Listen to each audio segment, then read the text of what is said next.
A dor de cabeça, ela é uma dor bem complexa. Ela pode ter diferentes origens. Por isso que o diagnóstico correto dela, o diagnóstico preciso, é bem importante, porque pode envolver várias especialidades médicas, que não entra no assunto. Pode haver também uma cefaleia tensional.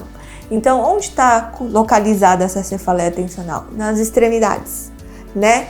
Aqui na região temporal, que chamamos aqui. E ela pode provocar dor atrás da região dos olhos. Essa é uma característica de uma dor de cabeça relacionada com essa articulação. Entretanto, precisa haver um diagnóstico correto, uma avaliação, e aí os profissionais podem te encaminhar caso seja da sua dada especialidade.